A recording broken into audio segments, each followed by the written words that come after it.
Welcome to your pre-race briefing. We promise to be quick, but there are a couple of important things to discuss before you start.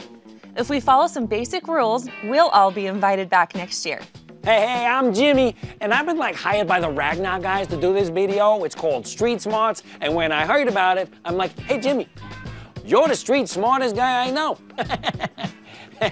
Anyhow, I guess the Street Smarts video is all about safety, which I'm thinking is optional, like a suggestion. Okay, Jimmy, you weren't hired. I don't know how you got in here. And at Ragnar, safety isn't optional. It's a really big deal. In fact, breaking any of the safety rules will either result in a team violation or disqualification from the relay. The Ragnar app is your go-to resource for course maps, rules, and all things safety. The app also contains content unique to your race. Every team has a safety officer. That's the person riding in the front seat. They should help navigate and watch for safety issues at all times. You can text Race Command if you see anyone breaking safety rules. That sounds suspiciously a lot like snitching. You can find the Race Command number specific to your race in the app.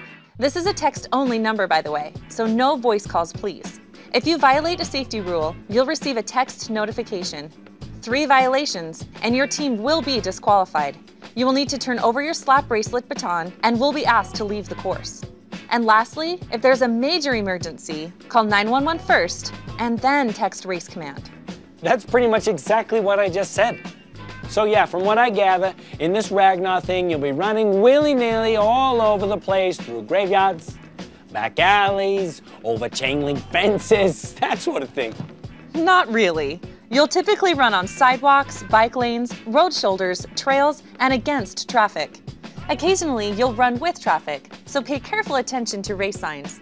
Some places are marked with cones to separate drivers from runners. Always stay on the shoulder side of the cones. Vans must display their team stickers at all times. Just place them on the front and back windows where they can easily be seen.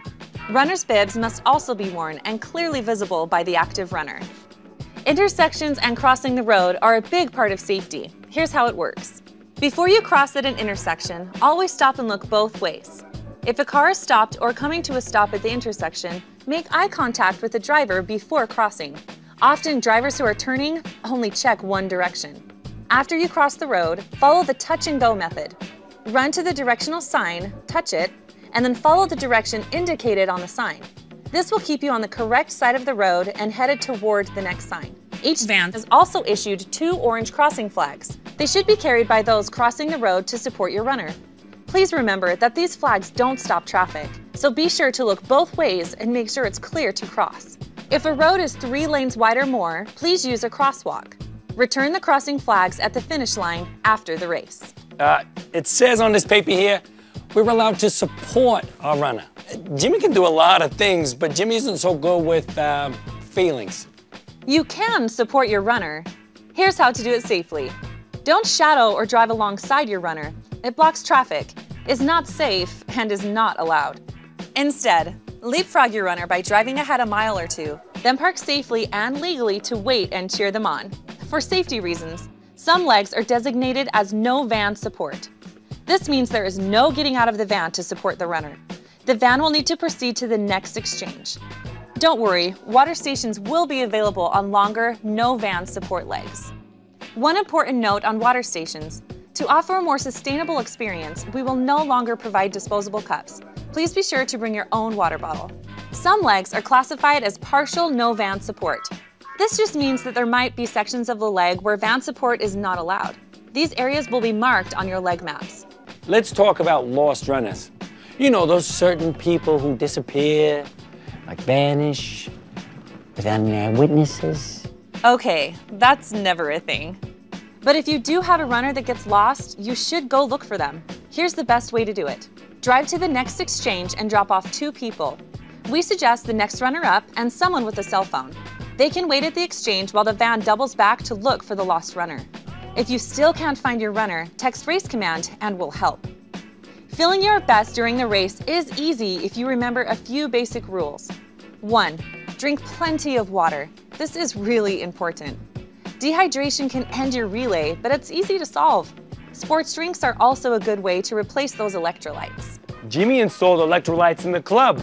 The ladies enjoy them very much. What? 2, no alcohol is allowed on the course at any time. It's not safe and will get you automatically disqualified. I'll be completely honest. Jimmy likes the juice. A little bit. Like a 40-ounce bit. 3, don't forget the sunscreen. It's easy to underestimate sun exposure. Use a high SPF and reapply often. You probably should have started with that. If you start to feel ill during your run, stay on the course so you can be found by your team. And finally, we recommend that all active runners carry a cell phone as an added safety measure. So yeah, maybe Jimmy didn't get every little thing right, but it seems like Jimmy nailed it. I don't think you did. Agree to disagree? Not really. I like your style. We should go out. We shouldn't. I think we did. So those are the rules of safety. They're here to protect everyone. And remember, breaking the rules will result in team violations or even disqualification. And if you have questions, refer to the Ragnar app. Everything is there.